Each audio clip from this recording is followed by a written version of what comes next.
ชีวิตเป็นเช่นเจ้าสร้างขอต้อนรับเข้าสู่รายการพลังแห่งชีวิตรายการเพื่อการสร้างแรงบันดาลใจโดยผมสุนัย โลหวิวัฒน์ผู้ดำเนินรายการมาพบกับท่านผู้ฟังทุกวันเสาร์เวลา 11 โมงถึงเที่ยงทางสถานีวิทยุเพื่อการศึกษาพระพุทธศาสนาและวัฒนธรรมคลื่นFM 104.5 เมกะเฮิรตซ์ออกอากาศณวัดฝายหินจังหวัดเชียงใหม่สำหรับท่านผู้ที่ชมผ่านทางโทรทัศน์ออนไลน์ท่านสามารถรับชมได้ทางโซเชียลมีเดียไม่ว่าจะเป็น YouTube Facebook นะครับโดยพิมพ์คำว่าวัดฝายหินภาษาไทยนี่แหละครับและรายการของเราเป็นรายการสดในช่วง15นาทีสุดท้ายก่อนหมดรายการท่านผู้ชมสามารถที่จะโทรศัพท์เข้ามาซักถามได้ครับในช่วง15นาทีสุดท้ายก่อนหมดรายการโทรทัศน์ออนไลน์ท่านในช่วง15นาทีสุดท้ายก่อนหมดรายการหมายเลขโทรศัพท์0857088122ครับสำหรับวันนี้เป็นช่วงเรียกว่าเริ่มต้นปีใหม่กันนะครับเพราะวันนี้เป็นวันที่2มกราคม 2564ก็จะตั้งชื่อเรื่องให้เข้ากับช่วงต้นปีว่าตั้งเป้าหมายชีวิตแห่งปี 2021 ครับ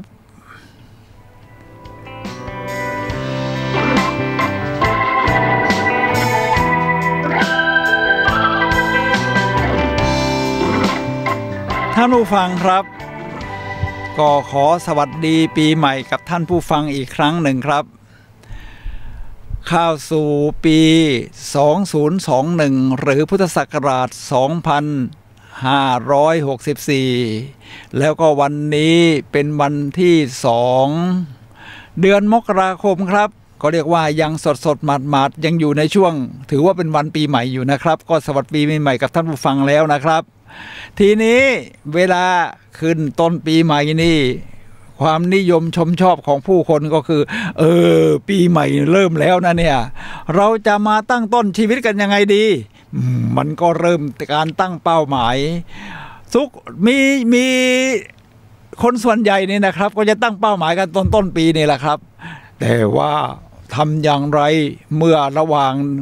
เส้นเวลาเดินไปจนถึงกลางปีนี่เราจังรักษาเส้นทางที่จะเดินไปตามเป้าหมายของเรานั้นนะครับอันดับแรกเราจะคุยเรื่องการตั้งเป้าหมายก่อนวันนี้ก็จะคุยเรื่องแถบก็คือว่าแพชชั่นเข้าไปด้วยนิดหน่อยเพราะว่าแพชชั่นนี่คือความหลงไหลที่มันถ้ามาผสมกับเป้าหมายชีวิตของเราเนี่ยจะทำให้ชีวิตของเรายอดเยี่ยมหลายคนอยากจะลดน้ำหนักน้ำหนักของเราเกินมาตั้ง15 กิโลกรัมถ้าอย่างนั้นเราก็จะไปโรงยิมไปออกกำลังกายไปวิ่งกันมางั้นเถอะหรือตั้งเป้าหมายที่จะสร้างแรงบันดาลใจอะไรสักหลายอย่างถ้าผมเป็นดีเจผมก็ตั้งเป้าหมายว่ารายการพลังแห่งชีวิตที่ดำเนินการทุกวันเสาร์ทางคลื่น FM 104.5 เมกะเฮิรตซ์นะครับจะทำให้มีคุณภาพดีขึ้นแล้วเมื่อผมดูใน YouTube นะครับของวัดฝายหินนี่ก็จะเห็นเลยครับว่ายอดหมายถึงยอดวิวนะครับยอดที่ดูก็ยอดก็ใช้ได้นะมีผู้คนเข้ามาชมจำนวนมากแล้วของเราก็เป็นรายการสดด้วยเอาล่ะครับวันนี้เป็นเรื่องของการตั้งเป้าหมายนะครับโดยผมจะยกตัวอย่างของกูรูทั้งหลายเนี่ยนะครับที่เตรียมมาเป็นปึกนี่นะครับและในตอนสุดท้ายจะพูดถึงเป้าหมาย8ด้านเรียกว่า The Wheel of Life เป้าหมาย8ด้านเนี่ยนะครับซึ่งเป้าหมาย8ด้านนี้จะมีในความเห็นผมว่าด้านต่างๆนั้นครบถ้วนสำหรับชีวิตของเราเลยทีเดียวเป็นภาษาอังกฤษไม่เป็นไรครับแต่เดี๋ยวผมก็จะแปลค่อยๆแปลไปเดี๋ยวเราจะคุยกันใน1 ชั่วโมงนะครับเริ่มต้นปีด้วยการตั้งเป้าหมายชีวิตของแต่ละท่านนะครับสำหรับเข้าสู่ชีวิตปี 2021 ครับ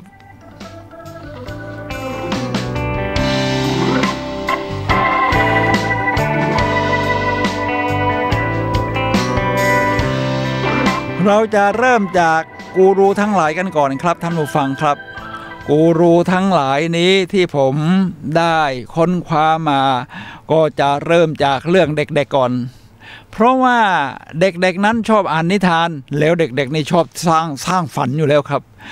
แต่ในความเห็นผมไม่ว่าเราจะอายุเท่าไหร่เราก็สร้างฝันของเราได้นะครับท่านผู้ฟังครับอย่างผมเนี่ยก็ถือว่าอายุเยอะแล้วแต่ก็ยังสร้างฝันอยู่เช่นเดี๋ยวจะยกตัวอย่างว่าอายุปานนี้แล้วยังสร้างฝันอะไรอยู่ทุกช่วงวัยสร้างฝันได้ครับเป็นตัวอย่างที่เรามาแลกเปลี่ยนกันในวันนี้ในการสร้างฝันสร้างเป้าหมายชีวิตแห่งปีกันครับผมจะเริ่มจากนิยายที่เด็กๆชื่นชอบเป็นนิยายทางตะวันตกนะครับที่ชื่อว่าอาลิซในดินแดนมหัศจรรย์หมายถึงว่าเป็นเด็กผู้หญิงตัวน้อยแล้วก็เมื่อหลุดเข้าไปในโพรงกระต่ายนี่นะครับมาทางมันก็คดเคี้ยวมันอยู่ใต้ดินนี่นะครับแล้วก็เวลาจะไปนี่เดินทางนี่ถึงทางแยกก็ต้องคอยถามเส้นทางแล้วก็จะมีแมวเจ้าแมวนี่นะครับคอยมาบอกว่าไปทางโน้นไปทางนี้สิทีนี้นะครับทีนี้ก็ไปถามแมวนะครับที่ชื่อว่าเซเซอร์อลิซก็ถามว่าแล้วมาถึงทางแยกตรงนี้นะครับแมวขาแล้วหนูจะเดินไปทางไหนดีคะแมวก็ถามว่าแล้วหนูอยากไปที่ไหนล่ะคำถามนี้เป็นคำถามสำคัญนะครับเพราะมันคือการสร้างเป้าหมายเลยทีเดียวหนูน้อยอลิซไม่มีเป้าหมายในชีวิตของตัวเองก็บอกว่าฉันก็ไม่รู้จะไปทางไหนเหมือนกันเจ้าแมวนี้ตอบเป็นปรัชญาเลยนะครับแมวเซเซอร์ตอบว่า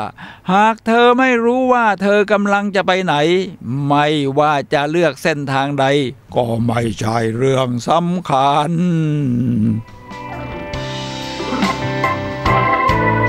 ฉะนั้นการเลือกเส้นทางที่เราจะเดินนี่นะครับท่านผู้ฟังครับอันดับแรกเราก็ต้องรู้ว่าเราจะไปไหนก่อนนั่นก็คือเป้าหมายของเราครับในปี 2021 นี่เป้าหมายของเราอันดับที่ยอดเยี่ยมนี่ก็คือยังไงก็ต้องระวังป้องกันตัวไปไหนนี่โควิด -19 นี่ยังอยู่นะครับนี่ขยายมารอบ2แม้หลายประเทศเขาจะฉีดวัคซีนแล้วแต่ว่าได้ข่าวว่าของไทยเรานี่เราก็สั่งแล้วนะครับไปจำนวน24 ล้านโดสมั้งครับถ้าฟังไม่ผิดนะเราพลเมืองของไทยเรามีอยู่70 ล้านคนทำไมสั่งไม่ครบล่ะเพราะว่าเราก็จะทยอยฉีดไปแล้วของไทยเราเองก็มีหลายองค์กรที่มาช่วยกันวิจัยค้นคว้าผลิตวัคซีนป้องกันโควิดนี่นะครับคิดว่าจะผลิตออกมาได้ในเดือนพฤษภาคมเราก็จะได้ถนอมเงินเอาไว้บ้างนะครับท่านผู้ฟังครับตอนนี้ก็ถือว่าเป็นการสร้างเป้าหมายดูแลสุขภาพเป็นเรื่องสำคัญทีนี้มาดู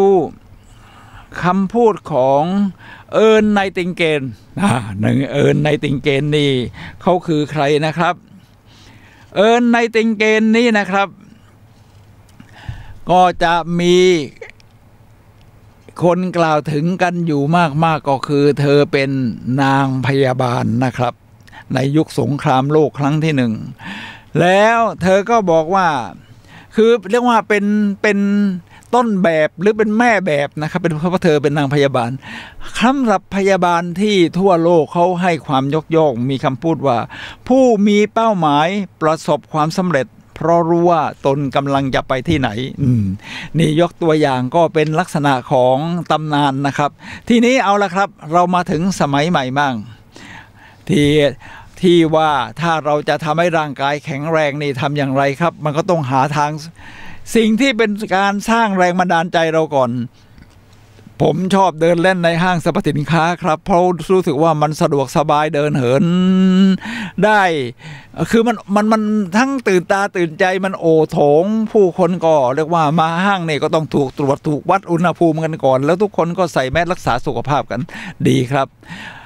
มันก็มีเขาเรียกว่าวินโดว์โชว์หน้าร้านนนหน้าร้านนี้เป็นอย่างไรถ้าเรารักษาสุขภาพเราก็ไปเดินแถวร้านกีฬาผมชอบร้านเรียกว่าถ้าเป็นเครื่องหมายถูกนี่นะครับนี่ให้ดูสำหรับเป็นเครื่องหมายถูก2ภาพบนนี่นะครับเราก็จะเห็นว่าขายไนกี้แน่นอนเพราะเขียนคำว่า just do it นะครับทีนี้เขาพูดถึงเรื่องนี้นะครับว่า gift sport คือเหมือนกับให้เครื่องกีฬาเป็นของขวัญนี่นะทำนองนั้นนะครับเขาก็เขียนที่อยู่ข้างล่างเลยครับผมก็มาขยายความในเรื่องของการตั้งเป้าหมายแบบนี้ไนกี้เขาบอกว่า you have a goal we have the gift you have a goal we have the gift คุณน่ะมีเป้าหมายส่วนที่ร้านผมนี่มีของที่ของที่จะขายไม่ว่าจะเป็นรองเท้าหรืออะไรก็ตามแต่ที่จะสนับสนุนเป้าหมายของคุณว่างั้นเถอะนี่แหละครับท่านผู้ฟังครับเราก็หาสิ่งเล็กๆน้อยๆข้างๆทางเนี่ยไปเรื่อยๆเพื่อดูว่าการสร้างเป้าหมายเนี่ยมันจะเริ่มต้นกันอย่างไรครับ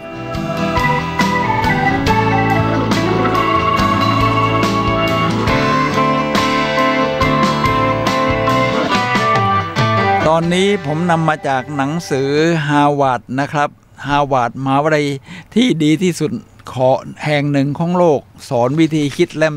2มีแปลเป็นไทยนะครับนี่และเล่มบนถ้าจะหาอ่านนี่ก็จะว่าอย่างนี้นะครับว่าเมื่อคุณยุ่งอยู่กับสิ่งที่คุณปรารถนาคุณจะไม่มีเวลาไปกัดกลุ่มเรื่องอื่นสิ่งที่คุณปรารถนานั่นก็คือเป้าหมายชีวิตของคุณครับลองหาเจอนะครับว่าเป้าหมายของชีวิตของเราปี2021จะเป็นอย่างไรแล้วก็ตอนนี้เรียกว่าฟังแนวคิดของกูรูกันไปก่อนเดี๋ยวเป้าหมาย8ด้านเราจะพูดในตอนกลางๆนี่นะครับท่านผู้ฟังครับแล้วอีกคนหนึ่งก็คือเดวิดสตาร์จอร์แดนเขาเป็นนักวิทยาชาวอเมริกันขอดูหน้าตากันหน่อยนะครับนี่อันบนนี่นะครับอันที่นิ้วชี้ของผมชี้อยู่นี่นะครับอันนี้นะครับหน้าตาของเขาเป็นอย่างนี้เขาก็พูดว่าคนที่รู้ว่าตัวเองจะไปทางไหนต่อให้ไปที่ใดในโลกก็พบหนทางครับเอาละครับขอยกตัวอย่างตัวเองหน่อยผมเป็นคนชอบเดินทางครับไปเที่ยวเรียกว่าน่าจะรอบโลกก็ว่าได้67ประเทศแล้วนะไปบางที่นี่เรียกว่าหลงทางนะครับหลงทางที่เห็นชัดไปฮอกไกโดจะขึ้นกระเช้าลอยฟ้าไปชมเขาหน่อย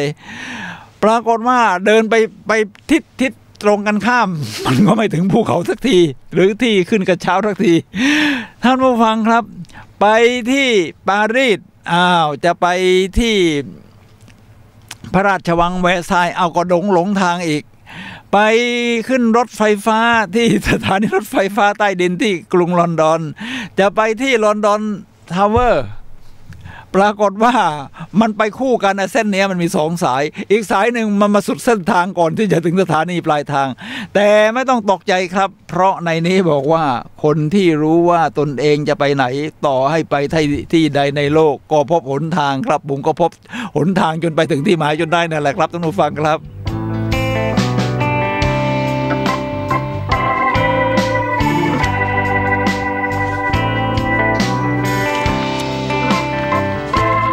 ทีนี้บางคนบอกว่า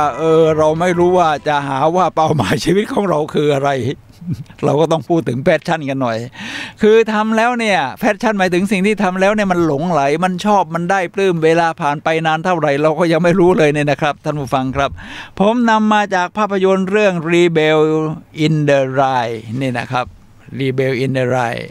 ภาพยนตร์เรื่องนี้นะครับน่าชมมากเลยแล้วก็มีตอนที่พูดถึงเป้าหมายเป็นอย่างนี้นะครับคือการ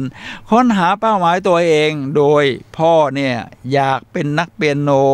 แต่คุณครูต่อต้านก็เลยยกเลิกเขาก็เลยมีเรื่องฝังใจอยู่ส่วนลูกอยากเป็นนักเขียนพ่อก็ต่อต้านติดนิสัยมาจากปู่นะครับ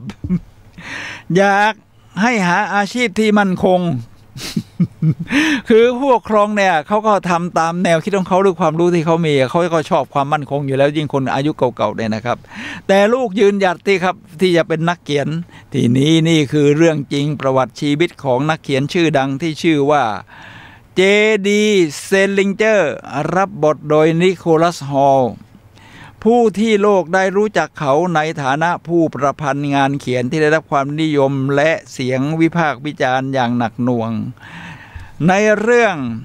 The Carter in the Rye และหนังสือเล่มนี้ได้นำมาแปลเป็นภาษาไทยนะครับชื่อคุณ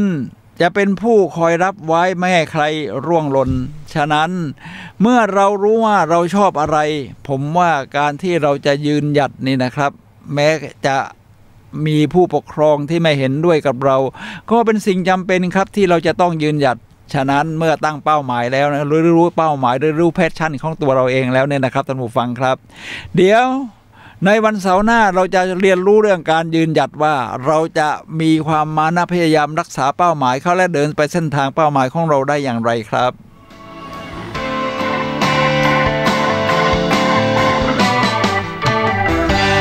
ทีนี้ผมก็จะนำมาจากหนังสือที่เรียกว่าโฟล์เราเอาคล้ายๆเป็นการอธิบายคำว่า passion เนี่ยนะครับหรือความหลงไหลเนี่ยว่ามีนักจิตวิทยาได้พูดถึงคำว่า flow FLOW ซึ่งแปลว่าไหลลื่น passion มันคือสิ่งที่เราทำแล้วมันไหลลื่นไปเนี่ยนะครับนักจิตวิทยาคนนี้ชื่อว่ามิไฮซิกเซนมิไฮยีซิกเซนมิไฮนะครับนี่เขาเขียนมาจากที่เขาเขียนหนังสือที่ชื่อว่า The Psychology of Optimal Experience Optimal ก็คือการคิดบวกอะไรทำนองนั้นนะครับ Optimal ทีนี้อธิบายเรื่องโฟลว์ไว้ถ้าท่านทำสิ่งใดแล้วท่านรู้สึกว่ามันลื่นไหลเวลาผ่านไปอย่างรวดเร็วนี่ให้รู้ว่านั่นคือแพชชั่นของท่านเอามาตั้งเป้าหมายแล้วชีวิตมันจะสมหวังขึ้นมากๆในนี้บอกว่าความสุขกับสภาวะลื่นไหลหรือโฟลว์เนี่ยนะครับท่านผู้ฟังครับทำไมการไล่ล่าเป้าหมายจึงเป็นเรื่องสนุกเพราะมันนำมาซึ่งระเบียบในความรู้โดยไม่คำนึงถึงความรู้สึกที่เราอาจได้รับเมื่อบรรลุตามเป้าหมายหมายความว่าตามเส้นทางที่เราเดินเนี่ยมันเกิดโฟลว์เนี่ยเรามีความสุขแล้วนะครับถึงยังไม่ถึงเป้าหมายในตอนนั้นเนี่ยมันก็มีความสุขแล้วครับท่านผู้ฟังครับฉะนั้นความหมายอย่างแท้จริงคือเราสามารถหาความสุขและความรู้สึกว่าตัวเองมีความหมายมากขึ้นได้ด้วยการทำในสิ่งที่เรารักมากขึ้นเรียกว่าความรู้สึกถึงเป้าหมายและการรู้จักตัวเองโดยถึงยังเดินทางไม่ถึงเป้าหมายตอนนั้นมันก็มีความสุขแล้วครับเรียกว่าโฟลว์ถ้าท่านทำสิ่งใดแล้วรู้สึกอาการอย่างนี้นี่เรียกว่าใช่เลยครับแพชชั่น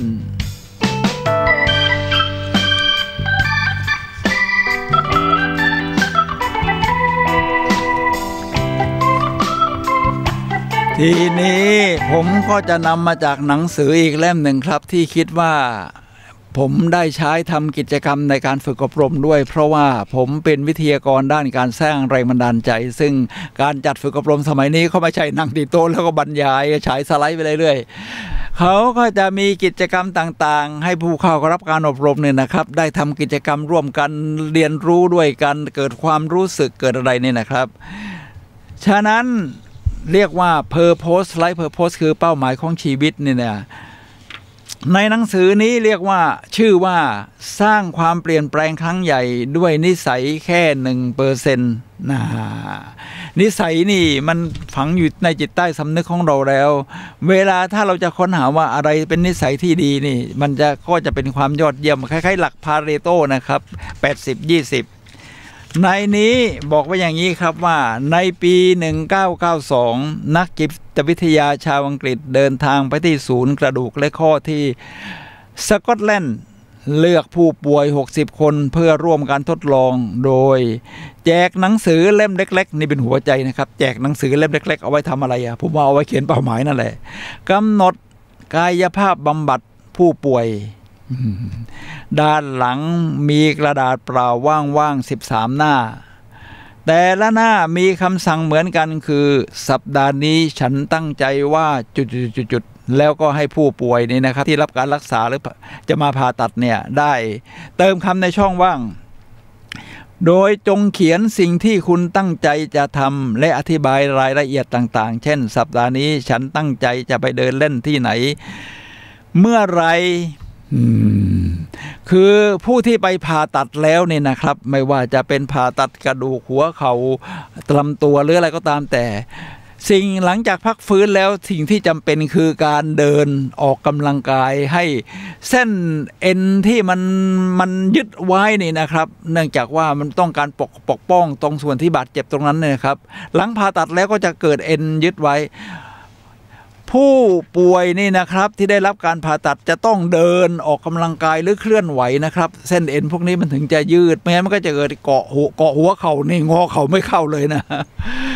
แต่ผู้ป่วยนี่มักจะมีอาการเจ็บหลังการผ่าตัดแบบที่ว่านี้หลังจากที่ฤทธิ์ยาชาอะไรมันหมดไปแล้วเนี่ยนะครับ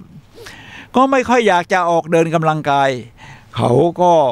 ใช้วิธีแจกหนังสือมีหน้าเปล่า13หน้าแล้วก็เขียนว่าสัปดาห์นี้ฉันตั้งใจว่าจุดๆนี่นะครับคือให้ตั้งเป้าหมายในแต่ละสัปดาห์นะครับว่าคุณจะทำอะไรทีนี้หลังการทดลอง3เดือนต่อมาผู้ป่วยที่เขียนความตั้งใจลงไปสามารถลุกขึ้นเดินได้เร็วกว่าเห็นไหมครับการเขียนนี่มันเป็นเป้าหมายที่ชัดเจนผู้ป่วยที่มากกว่าผู้ป่วยที่ไม่ได้เขียนถึง2 เท่านั่งและลุกจากเก้าอี้ได้โดยไม่ต้องมีคนมาช่วยได้เร็วกว่า3 เท่าแถมยังกลับมาใส่รองเท้าซักผ้าทำอาหารได้ก่อนอีกด้วยครับนี่นะครับท่านผู้ฟังครับทีนี้ก็มีคำถามว่าอย่างนี้นี่เป็นยังไงบิ๊กไวบิ๊กไวนี่ผมนำมาจากหนังสือ36กระบวนคิดพลิกชีวิตครับเดี๋ยวผมดูนะว่ามีหน้าตาของหนังสือหรือไม่ที่เขียนโดยไอซาฮาแฮนเคลนี่หน้าตาหนังสือก็มีแปลเป็นไทยนะครับ36วิธีคิดดูชัดๆครับเพราะหลายท่านที่เป็นแฟนคลับอยู่ก็ชอบต่อยอดไปขยายความรู้เพิ่มเติมเนี่ยนะครับอันบนสุดสีส้มๆเนี่ยนะครับท่านผู้ฟังครับในนี้บอกว่าบิ๊กไมล์นี่เป็นภาษาของ NLP คือเรารู้ว่าเราเป้าหมายเราชีวิตเราจะทำอะไรเราก็เน้นมาที่การทำเพื่อตัวเองก่อนแต่มันจะมีผลกระทบว่าถ้าเป็นบิ๊กไมล์นี่สิ่งที่คุณกระทำตามเป้าหมายของคุณนั้นมันส่งผลกระทบในทางที่ดีต่อสิ่งแวดล้อมบุคคลอื่นสังคมอย่างไรตรงนี้เรียกว่าบิ๊กไวนะครับในนี้บอกว่าการรู้เหตุผลที่ว่าทำไมคุณถึงต้องการที่จะบรรลุเป้าหมายนั้นมีความสำคัญกว่าตัวเป้าหมายซะอีกทำไมถึงอยากบรรลุเป้าหมายนั้นคำถามทำไมเราใช้ถามท่านว่าอนาคตนี่จะเกิดผลมากถ้ามันเป็นประโยชน์กับคนอื่นด้วยจะยิ่งเยี่ยมสมมุติว่าแพชชั่นของผมคือการเป็นดีเจที่มีคุณภาพผมก็ดูว่าคุณภาพที่ว่านี้จะมีผลกระทบต่อผู้ฟังทางบ้านอย่างไรถ้าผู้ฟังอย่างสัปดาห์ที่แล้วนี่ก็มีผลกระทบต่อผู้ฟังครับผู้ฟังทางบ้านโทรศัพท์เข้ามาหลังจากที่ผมจบรายการแล้วอาจจะไม่ต้องการแทรกออกอากาศเพื่อจะทำให้เนื้อข่าวมันสั้นลงเนื้อหาการพูดมันสั้นลงเขาก็รายงานตัวว่าเขาคือใครเขาเคยเป็นเจ้าหน้าที่ของร้านซินเชียงหลีซึ่งตอนนั้นผมเป็นผู้จัดการธนาคารอยู่ผมก็ไปเยี่ยมท่านเยี่ยมเยียนเจ้าของร้านว่างั้นแต่ว่าท่านเป็นเจ้าหน้าที่บริหารอยู่ในร้านก็คอยต้อนรับขับสู้ผมก็รู้จักกันตั้งแต่ตอนนั้นครับท่านก็บอกว่าโอ้ตอนนี้นี่ผมอายุ76แล้วก็แย่เลยเพราะประสบอุบัติเหตุนะครับเนี่ยขาขาดไปข้างหนึ่งต้องตัดทิ้งและตอนนี้ไปไหนมาไหนก็ใช้วีลแชร์หรือไม่ก็ต้องใช้ไม้เท้าค้ำเนี่ยนะครับค้ำต้องซื้อมาจากออสเตรเลียเพราะไม่อยากให้ค้ำมาที่แหลลักจะแหลเนี่ยมันก็จะทำให้เสียดสีค้ำมาลกมาที่แขนเลยแล้วก็ใช้แขนเนี่ยแทนขาข้างที่ขาดทีนี้ท่านก็บอกว่าฟังรายการของผมซึ่งเป็นดีเจอยู่คือรายการพลังแห่งชีวิตเมื่อเสาร์ที่ผ่านมาเนี่ยครับส่งท้ายปีเก่ากันเลยท่านก็บอกได้พลังใจมากผมพูดถึงกฎ21ข้อนะครับเพื่อสร้างพลังของชีวิตเนี่ยนะครับเขาบอก21ข้อนี่ใช้ได้หมดอันนี้เป็นบิ๊กไวครับที่ทำให้ผมภูมิใจบ้างมากฉะนั้นท่านทำอะไรแล้วนอกจากเพื่อตัวเองแล้วลองดูที่ส่งผลกระทบบิ๊กไวถึงสังคมอย่างไรและสิ่งแวดล้อมอย่างไรครับท่านผู้ฟังครับ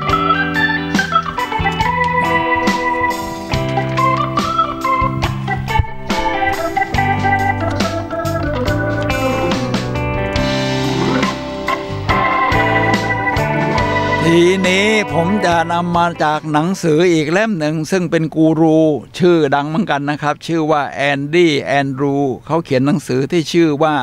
Mastering the 7 Decisions that Determine Personal Success ก็หมายถึงว่า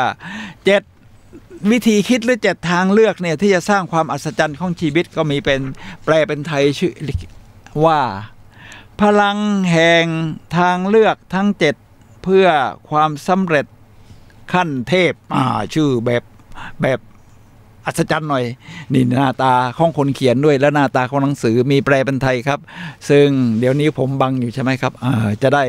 หาอ่านต่อยอดแล้วผมก็อ่านเล่มนี้มาเนี่ยหลายรอบเลยเพราะคำว่าการเลือกคือชีวิตผลคือผลลัพธ์ของการเลือกนะครับท่านผู้ฟังครับแล้วเราเลือกแต่ละอย่างมานิดเลือกว่าวันนี้จะทำอะไรจะกินอะไรจะออกกำลังกายอย่างไรนี่คือการเลือกแต่ละช่วงเวลาที่มาต่อเนื่องกันแล้วก็กลายเป็นเส้นทางชีวิตของเรานี่แหละครับท่านผู้ฟังครับทีนี้เขาเคยประสบปัญหาในชีวิตนะครับแอนดรูเนี่ยคือตอนเด็กๆวัยรุ่นนี่พ่อแม่เขาเกิดตายหมดเลยนะครับแล้วก็ไม่มีคนเลี้ยงดูไม่เหมือนเมืองไทยก็ยังมีญาติมีอะไรพึ่งกันที่อเมริกาบางที่ไม่ได้เป็นอย่างนั้นนะเขาก็ต้องมาอยู่ใต้สะพานปลาแล้วคอยรับจ้างล้างเรือล้างแพปลาอะไรอย่างเงี้ยนะครับแล้วถึงจะมีรายได้มาบ้างทีนี้เขาก็ชอบอ่านหนังสือไปเข้าห้องสมุดก็ค้นพบแล้วก็กูรูทั้งหลายก็มาทำให้เขาได้ศึกษานะครับแล้วก็เขียนหนังสือขึ้นมาได้ในนี้นะครับก็คือความยอดเยี่ยมนี้ที่ว่าในนี้นะครับในหนังสือของแอนดรูเขาบอกว่ามองให้เห็นฝันอันสูงสุดคนจำนวนมากไม่พอใจกับชีวิตของตนเองที่อยู่แต่มีคนเพียงน้อยนิดที่รู้ว่าชีวิตที่อยากเป็นของตนนั้นเป็นอย่างไรฉะนั้นคำถาม6ข้อนี้นี่นะครับที่ฝันนั้นเป็นอย่างไรนี่คือเส้นทางที่ผมเกริ่นก่อนว่าเราจะตั้งเป้าหมายจะหาฝันจะหาแพชชั่นนี่กันอย่างไรนะครับใน6ข้อนี้เป็นเรื่องทางเลือกของแอนดรูครับว่า 1. ความสัมพันธ์ของคุณกับผู้อื่นจะเป็นอย่างไรทั้งครอบครัวและงานแล้วก็คิดก่อนนะครับเราจะได้ตั้งเป้าหมายด้านสังคมด้านความสัมพันธ์กับผู้อื่นจะทำให้ชีวิตครอบครัวหวานแหววขึ้นเป็นอย่างไรอบอุ่นยิ่งขึ้นเข้าใจกันมากขึ้นคุยกันได้ทุกเรื่องมากขึ้น 2. ฐานะการเงินธุรกิจของคุณเป็นอย่างไรเราก็ยังต้องทำมาหากินอยู่นะครับฉะนั้นเราก็ต้องมีการสะสมเงินเอาไว้สำหรับยามแก่ยามเฒ่าแบบผมเนี่ย 3. รูปแบบอารมณ์ความรู้สึกของคุณเป็นอย่างไรคุณจะรู้ได้อย่างไรว่าคุณมีความสุขที่แท้จริงแล้วฉะนั้นเป็นเรื่องใหญ่นะครับก็หาเส้นทางครับระหว่างที่เดินไปตรงนี้คุณรู้สึกว่าระหว่างเส้นทางที่เดินนั้นมันมีความสุขก็มันก็น่าจะใช่ 4. คุณจะเติบโตก้าวหน้าในทางใดของชีวิตมากขึ้นแล้วการเติบโตนั้นจะนำสิ่งใดมาสู่ชีวิตคุณครับเช่นคุณอยากเป็นนักเขียนอยากเป็นนักร้องอยากเป็นผู้บริหารอยากเป็นนักขายนี่ก็ลองดูครับ 5. คุณจัดการกับตัวเองอย่างไรเมื่อต้องพบกับสถานการณ์ที่เป็นความยากลำบากในชีวิตตรงนี้นะครับเรียกว่าการสนองตอบต่อสิ่งที่เกิดขึ้นแน่นอนว่าเราไม่ได้กำหนดสิ่งที่เกิดขึ้นได้ 100% มันได้น้อยมากแต่อยู่ที่วิธีการสนองตอบนะครับฉะนั้นมันต้องมาจากข้างในของเราและ 6. คุณจะเติบโตในด้านจิตวิญญาณอย่างไรก็หาทางของแต่ละท่านนะครับบางท่านก็อ่านหนังสือที่สร้างแรงบันดาลใจบางท่านก็ชอบนั่งสมาธิบางท่านก็ฝึกสติในการเดินเหินนี่ทั้งหมด6ข้อของแอนดรูที่จะเลือกว่าแล้วเส้นทางชีวิตของเราที่มันครอบคลุมทุกด้านนี่มันจะเป็นอย่างไรครับ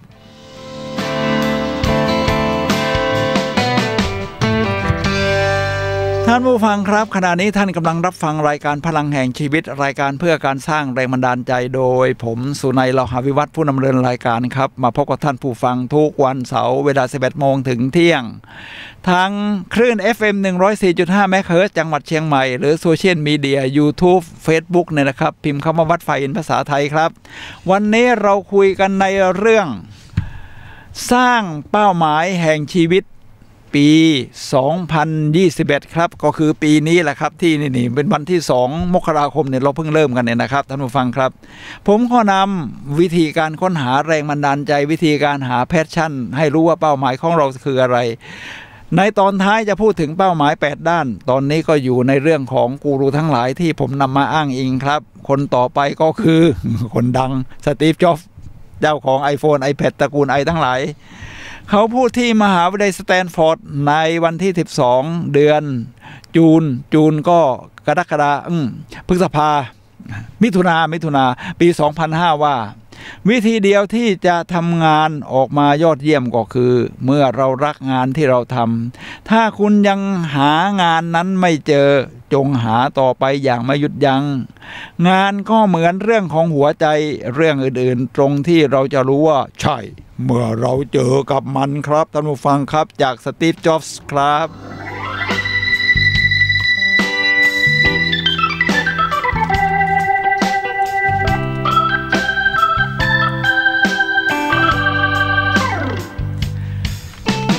กูรูที่ผมจะพูดถึงต่อไปนี่ดังมากๆระดับโลกเลยทีเดียวก็คือแอนโทนี โรบินส์เขาเป็นนักสร้างแรงบันดาลใจประเภทปลูกยักษ์อะไรประมาณนั้นนะเขาพอเขียนหนังสือรวมทั้งเดินทางบรรยายทั่วโลกที่สิงคโปร์นี่ก็มาหลายครั้งแล้วครับเขียนหนังสือ Awaken the Giant Within ก็คือปลูกยักษ์ใหญ่ที่มันอยู่ในตัวคุณเรียกว่าทุกคนนี่มียักษ์ใหญ่ซ่อนอยู่ข้างในนะแต่เราไม่ได้ปลูกมันมาใช้แอนโทนี โรบินส์ก็บอกว่าการตั้งเป้าหมายก็เป็นส่วนหนึ่งของการปลูกยักษ์ใหญ่ของคุณนี่นะครับเขาบอกว่าเป้าหมายขนาดยักษ์ผลิตแรงจูงใจขนาดยักษ์ สร้างเป้าหมายมันใหญ่ไปถึงไม่เป็นไรครับอย่างน้อยนี่มันก็ทำให้เรามีพลังที่จะเดินไม่จำเป็นว่าจะต้องถึงเป้าหมายแล้วจะมีความสุขพวกเขาติดอยู่กับพยายามให้มีชีวิตแทนที่จะออกแบบชีวิตนะครับคือหมายถึงคนทั่วๆไปเนี่ยเอาแค่มีชีวิตไปวันแต่เราสามารถออกแบบชีวิตได้เรียกว่าเป้าหมายของชีวิตของเราเนี่ยแหละครับหากเราไม่ปลูกเมล็ดพันธุ์ที่เราต้องการในสวนจิตใจของเราอย่างรู้ตัวแล้วเราก็จะลงเอยด้วยการมีวัชพืชเต็มไปหมดเพราะสิ่งแวดล้อมมันไม่ได้เกื้อกูลคุณในทุกสถานการณ์นี่ใช่ไหมผู้คนไม่ได้เกลียดค้านแต่เป็นเพราะเขามีเป้าหมายที่ร้ายเรี่ยวแรงฉะนั้นเป้าหมายของเราเนี่ยมันต้องสร้างแรงบันดาลใจคึกคักมันเป็นแพชชั่นอะเราต้องค้นหาเป้าหมายที่ใหญ่พอและมหึมาพอที่จะท้าทายเราให้ผลักดันตัวเราเองจนเกินขีดจำกัดเรียกว่าสุดเขตคัมฟอร์ตโซนเขตที่เราคุ้นเคยสะดวกสบายเอาแค่นี้พอและค้นพบศักยภาพที่แท้จริงของเรานะครับก็คือค้นพบยักษ์ใหญ่แบบที่โรบินส์ว่าเราทั้งหมดต้องค้นความลุ่มหลงหรือแพชชั่นอันยิ่งใหญ่ของเราให้พบหรือไม่ก็สร้างมันขึ้นมาครับท่านผู้ฟังครับ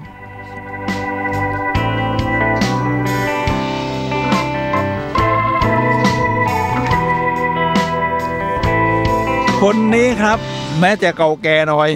แต่ก็ยอดเยี่ยมในคำพูดคือโรเบิร์ต หลุยส์ สตีเวนสันเขาเป็นนักเขียนชาวอังกฤษนะครับเขาบอกว่าเนี่ยดูหน้าตาเขาซะหน่อยครับหน้าตาของหลุยส์ สตีเวนสันนี่เป็นนักเขียนชื่อดังนะครับมีคนอ้างอิงถึงเขาบ่อยว่าถ้าอยากรู้ว่างานที่คุณชอบคืออะไรอย่ายอมรับแค่สิ่งที่โลกบอกว่าคุณต้องชอบแต่ต้องปลุกจิตวิญญาณของคุณให้แสวงหามันอยู่เสมอครับเป้าหมายนี่ก็คือเปลี่ยนได้นะเมื่ออุปนิสัยของเราแรงบันดาลใจของเราเปลี่ยนแรงจูงใจเปลี่ยนนี่เป้าหมายก็ขยับเปลี่ยนไปได้เรื่อยๆครับท่านผู้ฟังครับ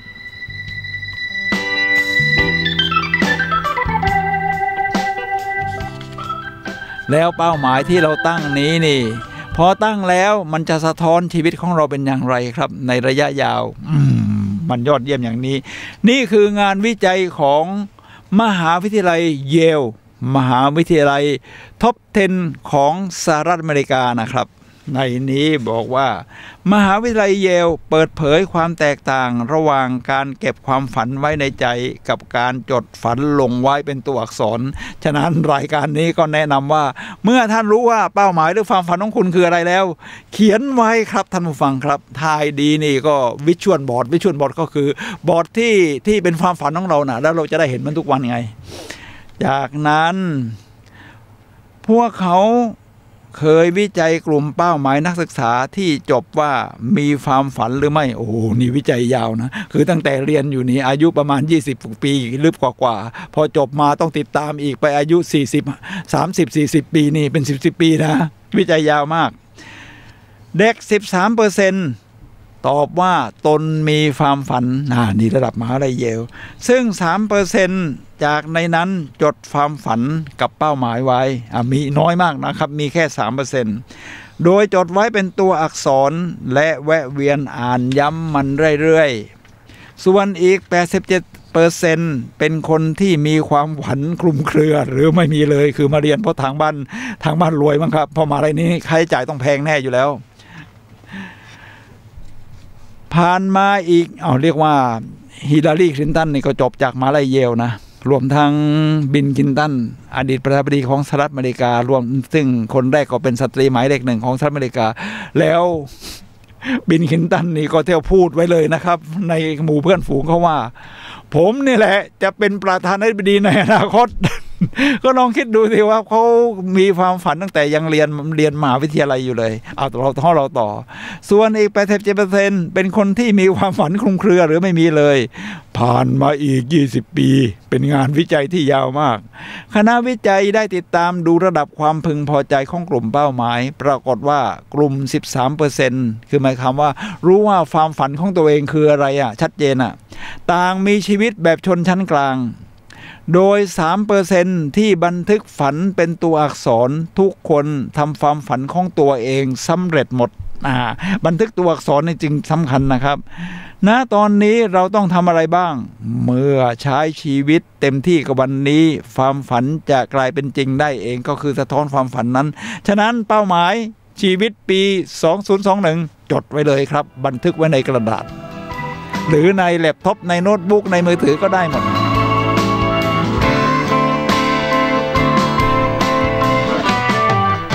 ทีนี้ผมนำมาจากภาพยนตร์บ้างครับเป็นชีวิตจริงของนักชกมวยมืออาชีพผิวสีครับที่ชื่อว่ากรีซนะครับนี่กรีซหน้าตานังเพราะท่านผม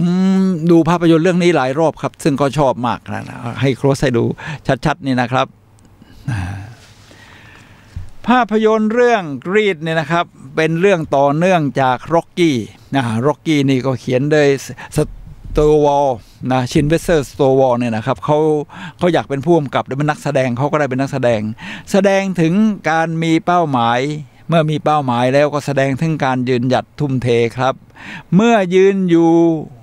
บนลานศาลากลางหมายถึงเข้าไปฝึกซ้อมตอนเช้าวิ่งไปเลยครับแล้วข้อที่เมืองฟิลาเดลเฟียที่ประเทศสหรัฐอเมริกาซึ่งเป็นเมืองที่เหมือนกับเมืองปลดแอกสร้างอิสรภาพครั้งแรกของประเทศสหรัฐอเมริกาจากการยึดครองของอังกฤษในสมัยนั้นเมื่อ 200-300 ปีที่แล้วนั่นแล้วเมื่อยืนแล้วนี่เขาก็ทำท่าคึกคักประมาณนี้นะครับ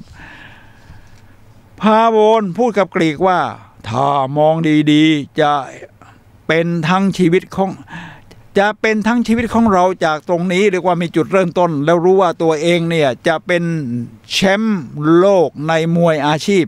แล้วก็ประกาศกล้องตรงนี้นะครับฉะนั้นการประกาศยืนยันหรือหาทำเลดีๆแล้วก็แขนนี่ก็ประกาศยืนยันว่าฉันอยากเป็นนักเขียนที่ยอดเยี่ยมเราก็ทำท่าหรือประกาศเส้นทางตรงนี้ได้ถ้ามองดีๆชีวิตทั้งชีวิตมันเริ่มต้นจากตรงนั้นแหละครับท่านผู้ฟังครับ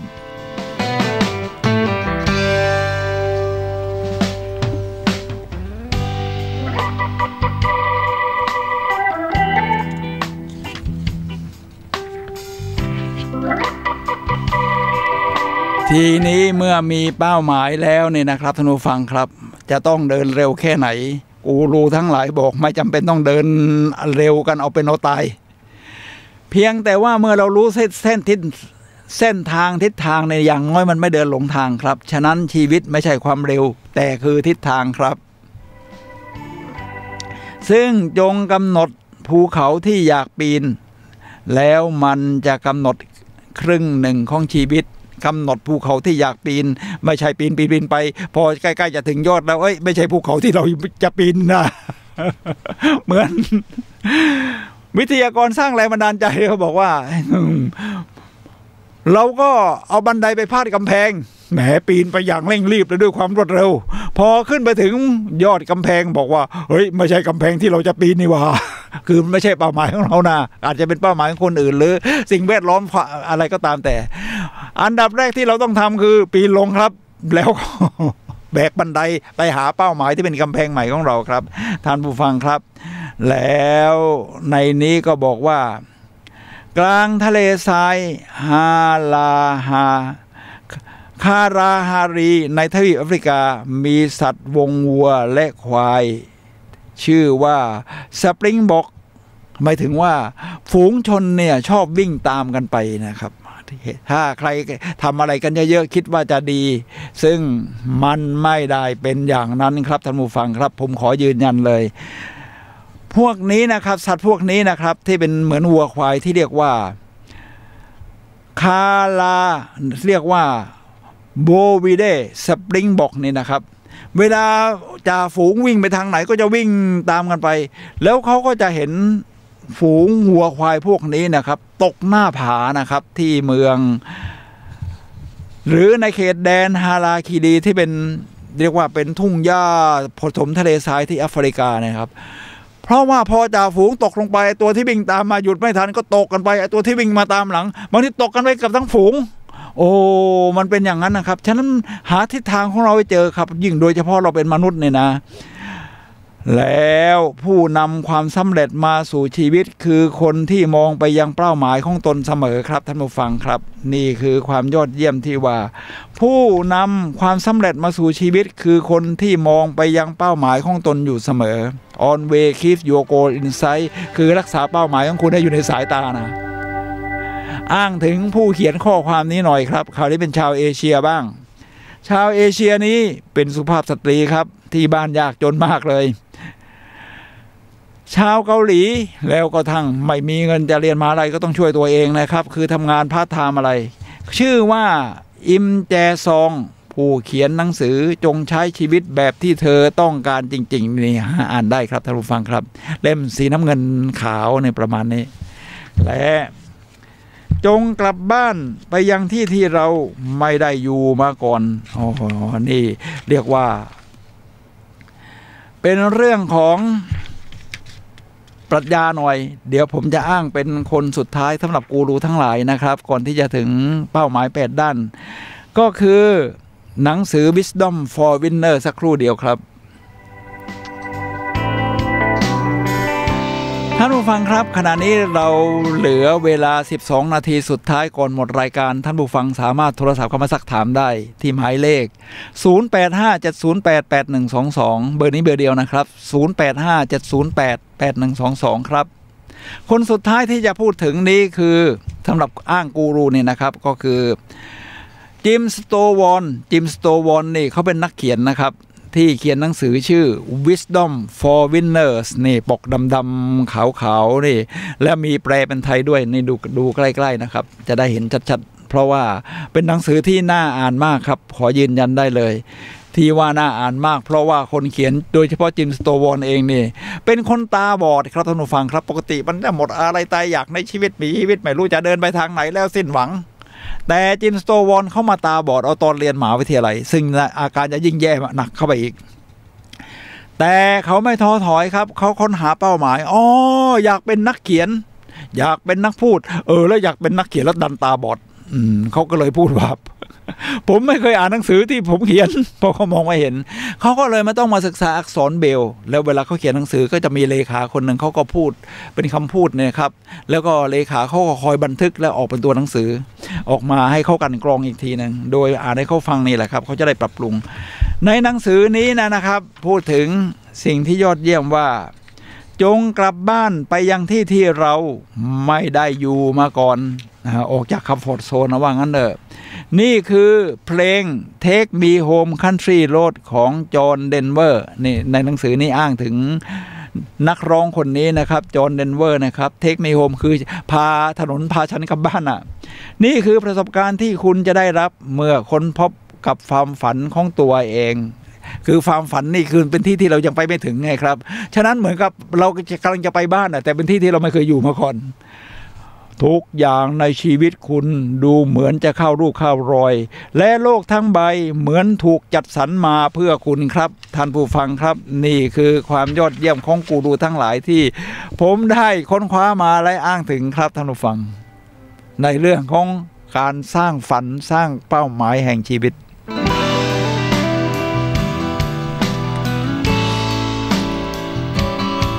เอาละครับเราเหลือ10นาทีสุดท้ายเราจะพูดถึง The Wheel of Life ดูหน้าตากันให้ชัดเนี่ยนะครับ The Wheel of Life นี่ก็คือเดี๋ยวนะครับบังหน้าผมหน่อยก็ไม่เป็นไรครับท่านจะได้เห็นตัวอักษรด้วย Wheel of Life นี่ก็คือเป้าหมาย8ด้านซึ่งในความเห็นผมว่าครอบคลุมชีวิตทั้งชีวิตครับเดี๋ยวผมก็จะแปลแต่ละด้านให้ฟังด้วยนะครับคือเป้าหมายของกูรูแต่ละท่านเนี่ยก็จะบางคนเขาจะมี6ด้าน4ด้านอะไรอย่างเงี้ยด้านจิตวิญญาณการเงินทีนี้ในด้านนี้8ด้านนี่ผมคิดว่าครอบคลุมครับเราจะเริ่มมาที่ด้านแรกนะครับในนี้เขาเรียกว่าแคเรียก็คือเส้นทางอาชีพถ้าคุณเป็นนักเรียนอยู่คุณจะเลือกเรียนคณะอะไรที่คณะที่คุณชอบเมื่อวันก่อนผมไปวิ่งออกกำลังกายที่สนามกีฬามหาวิทยาลัยเชียงใหม่โอ้โหก็มีเด็กผู้หญิงคนหนึ่งเป็นนักศึกษาอยู่แต่งชุดนักศึกษาใส่แมสมาเรียบร้อยเรียกว่าตั้งใจคุยผู้คนได้เขาก็เดี๋ยวย้ายที่มานั่งที่ตรงผมนะเขาอยู่โหราชจันทร์กันนนผมก็นึกแปลกใจโอ้โหลองคิดดูที่นักศึกษาปกติเขาไม่กล้าพูดกับใครหรือไม่อยากคุยกับคนอายุสูงอย่างผมนะครับแต่เด็กคนนี้เขาเข้ามาเลยนะครับนั่งห่างกันพอประมาณแล้วเขาก็ถามว่ามาวิ่งทุกวันออกกำลังกายสนามนี้เป็นอย่างไรนะครับเทคนิคดีมากทีนี้เราก็ถามเขาบ้างแล้วตอนนี้เรียนอะไรล่ะเรียนคณะสังคมแล้วเรียนอะไรเมเจอร์อะไรล่ะมาถึงคล้ายๆมนุษยศาสตร์อะไรทำนองนั้นนะครับที่เข้าใจเรื่องราวพัฒนาของความเป็นมนุษย์เนี่ยนะผมก็ถามว่าปกติผมเป็นกูรูสร้างแรงบันดาลใจนะเป็นวิทยากรด้วยแล้วผมชอบพูดเรื่องเป้าหมายชีวิตแล้วมีเป้าหมายชีวิตยังไงบ้างเนี่ยเป้าหมายชีวิตเราที่จบการศึกษาแล้วการเส้นทางชีวิตเขาบอกเขายังไม่รู้เลยว่าเขาชอบอะไร แล้วตอนนี้ทำอะไรอยู่เขาบอกเขาทำเอ็มวีนักศึกษานี่ไม่เลวนะทำเอ็มวีมันก็เป็นรายได้พิเศษแล้วได้เจอผู้คนลองคิดดูทีครับกล้าทักคนแปลกหน้าทำไมทำเอ็มวีนี่เขาก็ไม่น่าจะกล้ามาทักผมก็บอกว่าผมเคยทำเอ็มวีสมัยทำงาน ก็คุยไปมาเขาก็สมัครเป็นเพื่อนผมใน Facebook ก็เรียกว่าอยากจะเรียนรู้จากผู้อาวุโสคนนี้บ้างล่ะผมก็บอกว่าผมเป็นนักท่องเที่ยวชอบเดินทางอะไรทำนองนั้นนี่คือหาแคเรียให้เจอเขาอาจจะเป็นระดับมรกตระดับเพชรอะไรทำนองนี้ก็ได้ของแอมเวย์นี่นะครับแต่ถ้าเราอายุมากจะเป็นยังไงเราก็พูดถึงแพชชั่นอะไรที่ทำแล้วหลงไหลนะครับนี่คือข้อที่1ครับท่านผู้ฟังครับหาให้พบครับมาถึงข้อที่2ก็คือ Family ผมว่าเป็นต้นของสังคมนะครับเป็นหน่วยสังคมแรกเพราะเราก็ต้องมาจากครอบครัวนะครับอย่างน้อยก็พ่อกับแม่แล้วมีครอบครัวพี่ป้าน้าอาน้องนุ่งลูกหลานครอบครัวเป็นสิ่งที่คุณสัมพันธ์ใกล้ชิดครับฉะนั้นความสัมพันธ์กับครอบครัวคุณต้องมีวิธีการมีอะไรไม่ใช่ปล่อยปละละเลยทีนี้มาถึงข้อที่3ครับท่านผู้ฟังครับข้อที่3คือ relationship นะครับเมื่อข้างบนนี้ครอบครัวทีนี้ relationship หมายถึงว่าความสัมพันธ์ที่นอกเหนือจากครอบครัวเราไม่ได้มีเฉพาะครอบครัวอย่างเดียวจริงไหมครับมนุษย์ที่ว่ายิ่งใหญ่ได้เพราะเข้ามาเกาะกลุ่มกันเป็นลักษณะของหมู่บ้านเป็นเมืองเป็นอะไรทำให้มนุษย์ได้ครองโลกได้เพราะสังคมแบบนี้ครับทีนี้ความสัมพันธ์เป็นอย่างไรครับความสัมพันธ์กับคนอื่นๆเป็นเรื่องที่เราจะต้องเข้าใจเราจะต้องนำมาพัฒนาเป็นเป้าหมายชีวิตของเราครับในหลักการของ NLP Neuro Linguistic Programming ภาษาที่เราใช้โปรแกรมจิตประสาทบอกว่าทุกคนคือกระจกสะท้อนเรานะครับในความผมฟังที่แรกๆก็ยังงงอยู่เป็นไปได้ยังไงจริงๆคือเรามองสิ่งต่างๆในโลกนี้จากจิตใจที่เราสะสมไว้หรืออาจจะเป็นจิตใต้สำนึกเป็นกฎแห่งกรรมหรืออะไรก็ตามแต่เนี่ยครับฉะนั้นเวลาเราเห็นปั๊บมันไส้เห็นแล้วดีใจมันสะท้อนจากข้างในเราครับทีนี้เราจะสร้างความสัมพันธ์เป็นอย่างไรครับในนี้บอกว่าความสัมพันธ์เริ่มจากคนคนเดียวผมก็แปลกทำไมมันต้องมี2คนขึ้นไปถึงจะเป็นความสัมพันธ์เขาบอกว่าคนอื่นเป็นอย่างไรมันไม่สำคัญว่าเราจะทำอะไรเราจะคิดอะไรกับเขามันอยู่ที่เราฉะนั้นถ้าเราอยากจะง้อมันก็ไม่ต้องถึงมันไม่ต้องรอเขามาง้อเราก็ไปง้อเขาก่อนหลักการนี่ง่ายมากครับ It take one ความสัมพันธ์ขึ้นอยู่กับคนคนเดียวครับทีนี้มาถึงเป้าหมายข้อที่3 Health and Fitness 4แล้วครับเนี่ยอันนี้นะครับHealth and Fitness เพราะเราไปไหนมาไหนได้เพราะร่างกายเราเลยครับท่านผู้ฟังครับก็ลองคิดดูสิครับว่าถ้าเรามีความรู้อะไรมากมายแล้วมันไปไหนไม่ได้อะมันเดินไม่ได้มันจะมีอะไรจะเกิดขึ้นอ่ะมันทุกอย่างมันก็ล่าช้าไปหมดมันก็ลำบากแสนสาหัสเลยนะครับฉะนั้นการที่เรามาอาศัยอยู่บนร่างกายนี้เรามีหน้าที่ต้องดูแลร่างกายนี้ให้ยอดเยี่ยมครับเพราะเราคือจิตวิญญาณที่มีประสบการณ์ของความเป็นมนุษย์นะครับเรามีจิตวิญญาณที่มาอาศัยอยู่ในร่างกายนี้ต้องดูแลเขาให้ดี1ความสะอาดคนไทยนี่ว่าได้จริงแล้วการแพร่เชื้อโควิดนี่จะมีน้อยเพราะว่าคนไทยนี่ขยันอาบน้ำนะหนาวตอนนี้หนาวมาก21-22องศายังอาบน้ำเช้าเย็นเลยมันก็ป้องกันได้ทานอาหารที่มีสุขภาพอย่าทานแต่อาหารขยะก็ทานได้แต่นานๆทีเพื่อความบันเทิงแล้วทานอาหารที่มีกากใยมากออกกำลังกายนี่สำคัญครับท่านผู้ฟังครับอย่างน้อยวิ่งไม่ไหวก็ต้องเดินครับวันหนึ่งตั้งเป้าหมายเนี่ยหาซื้อนาฬิกานี่อะไรนะมีฟิตมีอะไรนะครับหรือไม่ก็รวยๆหน่อยก็ไปซื้ออีกยี่ห้อหนึ่งที่มันแพงกว่านี้ก็มีเป็นหมื่นจะดูว่าเราเดินวันละกี่ก้าวตั้งเป้าหมายไว้อย่างน้อยสัก5,000 ก้าวให้ดีก็ได้19,000แล้วก็ถ้าฟิตมากก็วิ่งเลยครับและนอนอย่าเกิน4 ทุ่มจะดีเพราะว่าจะทำให้โกรทฮอร์โมนมันหลั่งให้ได้สัก8 ชั่วโมงหัดนั่งสมาธิดูแลร่างกายของเราให้ยอดเยี่ยมครับตั้งเป้าหมายครับว่าปีนี้จะวิ่งให้ได้สัก3 กิโลเมตรหรือ5 กิโลเมตรทีนี้พอมาถึง6ก็คือ personal development คุณต้องพัฒนาตัวเองนะอ่านหนังสือถ้าชอบมายังอ่านแล้วไม่ค่อยชอบก็ดู YouTube มันมีเรื่องความรู้ต่างๆมากมายที่เราจะพัฒนาตัวเองได้เราต้องโตขึ้นเรื่อยๆครับแล้วก็ข้อที่7ข้อที่6นะครับ leisure and fun